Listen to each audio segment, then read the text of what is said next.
Hi guys!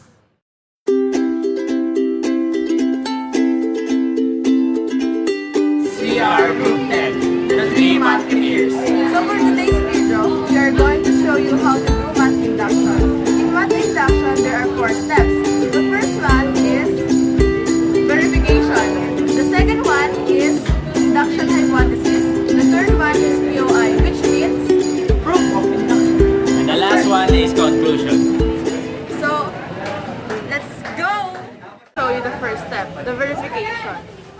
This proving, we're gonna prove that the statement 7 plus 7 squared plus 7 cubed all the way to 7 and to the n term is equals to 7 times 7 to the n term minus 1 over 6.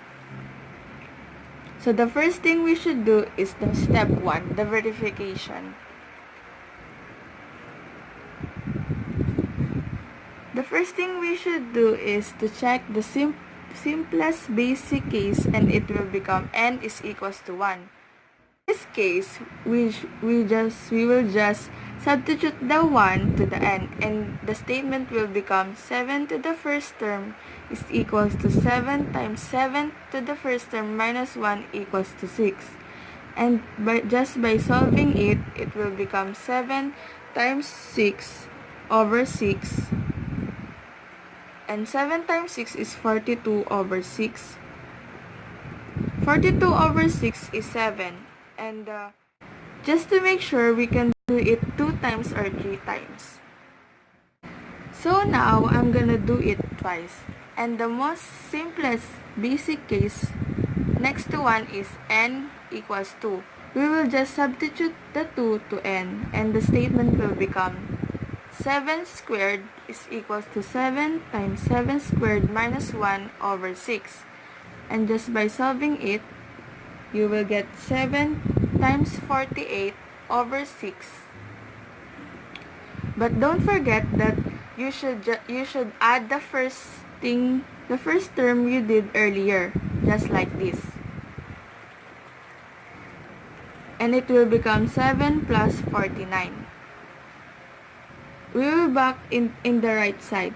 7 times 48 is equals to 336 over 6. And it will become 56. And 7 plus 49 is 56 also. And the left side and the right side are now equal. This will prove that the statement is true. To the step number 2, which is induction hypothesis.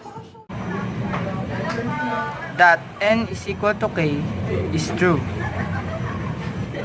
Therefore, our statement that is given that 7 raised to n is equal to 7 quantity 7 raised to n minus 1 will be 7 raised to k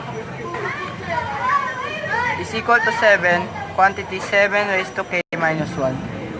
We did in this step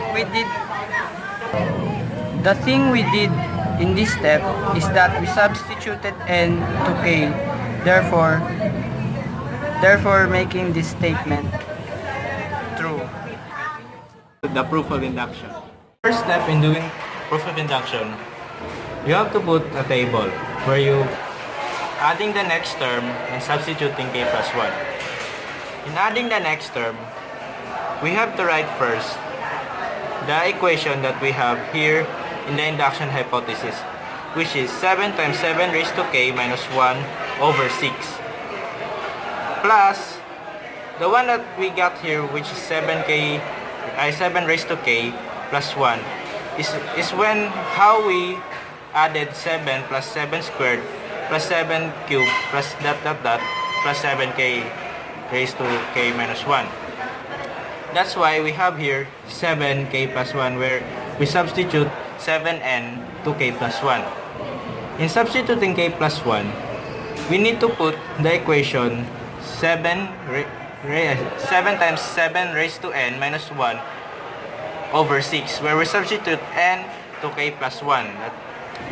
Now, in proving these two are equal, we need to cancel 6 where we cannot put 6 here because the base is already 7.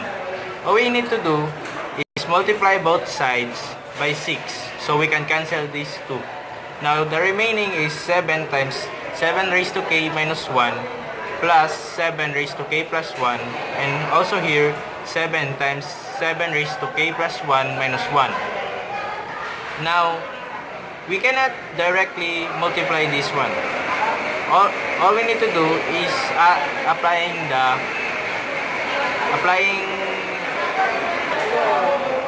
we cannot directly multiply this one. So all we need to do is applying the loss of exponent, where we need to put this out, the 7 raised to k, and we need to apply the loss of exponent. So we need to move this out. That's why we got this, and move 7 raised to k and 7 raised to 1. That's why we have this. Now we need to combine these two. That's why we got 7k. Then the 7 raised to 1 minus 7, because 7 times negative 1. That's all that we have remaining here. Now add the exponent in. So we need to apply again the loss of exponent, where we copy the base and add the exponent. So we got 7k plus raised to k plus 1, then minus 7. In here, as we can see that we cancel the 6 here, so we have this. Now we need to apply again the loss of exponent, where we move out 7 raised to k and 7 raised to 1. Then the remaining is 7 times negative 1.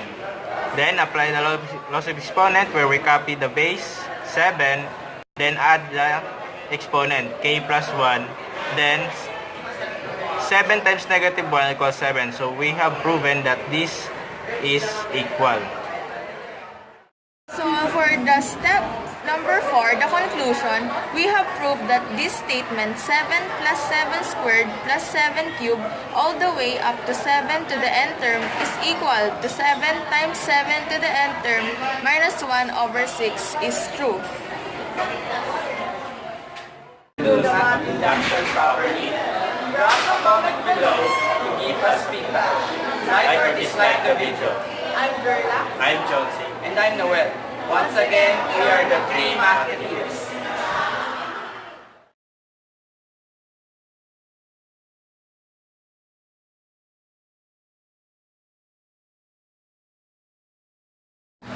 One, two,